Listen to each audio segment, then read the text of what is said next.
मराठा आंदोलक मनोज जरांगे पाटलांच्या संदर्भातली अत्यंत महत्त्वाची आणि मोठी बातमी आपण पाहूयात। जरांगे पाटील आपल्या आमरण उपोषणावर ठाम आहे।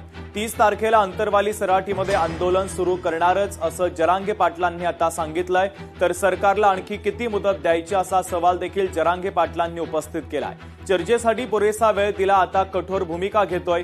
उष्माघातानं जीव गेला तर सरकार जबाबदार असेल असा इशारा देखील आता जरांगे पाटलांनी दिलाय। तर एवढं कठोर आमरण उपोषण देशामध्ये कुठंच झालं नसेल, असं आंदोलन केलं जाईल असं जरांगे पाटलांनी म्हटलं। तर समाज बांधवांनी अंतरवाली सराटीकडे येऊ नका असं आवाहन देखील आता मराठा आंदोलक मनोज जरांगे पाटलांनी केलेलं आहे।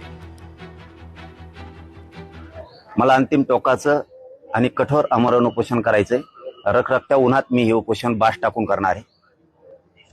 ना कुठलं पाणी, ना कुठलं जेवण, ना पायात चप्पल घालणार आहे, ना काय करणार आहे।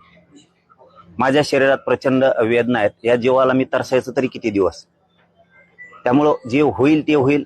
उष्ण घाताचा बळी गेला तरी देवेंद्र फडणवीसांमुळे गेला, सरकारमुळे गेला। कितीही जीवाची लाहीलाही झाली तरी हरकत नाहीये, कारण माझ्या समाजाच्या लेकरांच्याच आयुष्याचा उन्हाळा झालाय। मला कुणाला दोष द्यायची इच्छा नाही आणि द्यायचा पण नाही, कारण आपल्या लेकराला समाजाला जर मिळतच नसेल तर मग आपण आता कठोर भूमिका घेणं गरजेचं आहे।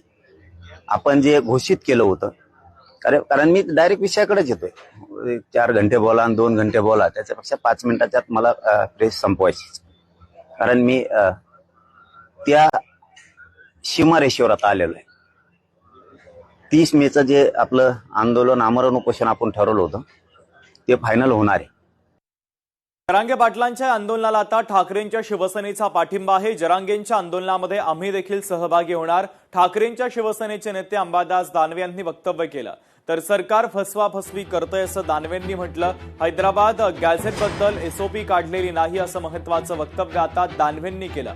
तर सातारा गॅझेटचं तर नावच नाहीये असं दानवे यांनी म्हटलेलं आहे। तर या आंदोलनामध्ये आम्ही सहभागी होत असल्याची माहिती ठाकरेंच्या शिवसेनेचे नेते अंबादास दानवे यांनी दिली आहे। आता हैदराबाद गॅझेटची पूर्तता पूर्ण झालेली नाही। बेसिक हैदराबाद गॅझेटच्या विषयी तर सरकारने अध्यादेश काढलेला, परंतु याची एसओपीच तयार झाली। एसओपी कशी असावी त्याच्यासाठी एक समिती तयार केली गेली, अजून तिचा अहवाल नाही। आणि सातारा गॅझेटचा तर कुठे संबंधच अजून आला नाही। त्यामुळे आंदोलन मनोजदादा जरांगे करणार असेल तर मला असं वाटतं आंदोलन चुकीचं नाही। नोंदी लाख नाही कोटी निघतील। समजा हैदराबाद 1948 पर्यंत हैदराबाद संस्थांचं राज्य होतंच ना, त्याच्यानंतरही कित्येक दिवस 1960 पर्यंत या नोंदी राहिलेल्या आहे। फडणवीस जबाबदार असतील हे जरी सत्य आले तरी मनोजदादाला असंही सांगू, आंदोलन करू, आम्ही सुद्धा आपल्या सोबत राहू, परंतु ज्याला आपल्या प्रश्नाच्या विषयी सोडवण्याविषयी जवळीकच नाही त्याच्यासमोर काय करायचं हा पण माझा प्रश्न आहे। आंदोलन करायचं पण आपला जीव गमावून का करायचं हा माझा प्रश्न राहील। आम्ही सुद्धा सगळे आंदोलनात सहभागी राहू। जनता राहील, आम जनता राहील, परंतु या फडणवीसांना याचा काही फरकच पडत नाही। तर लोकशाही मराठी ऐका, पहा, जागरूक रहा।